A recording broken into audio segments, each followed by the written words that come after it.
Hello everyone. So the module called import salary rule will help you to import salaries from CSV or Excel files. For this, we first have to go into payroll. Over here in the payroll, you will see a new field under configuration, that is import salary rule.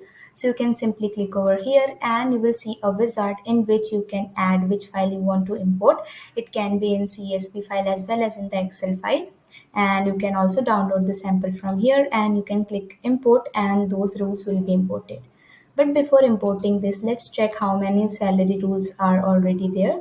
So let's go into rules. As you can see, in the regular pay we have 15, and in the worker pay we have 8, and here 1. So now let's go and import one of the salary rule. So I will select XLS file as of now and I will add.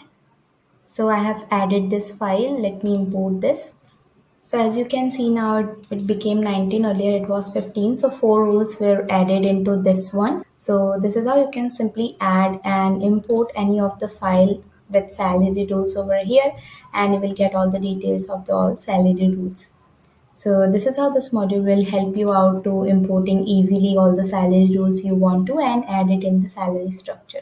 If you have any query, please write down your query in comment section below. Also, do not forget to like our video and subscribe to our channel. Thank you.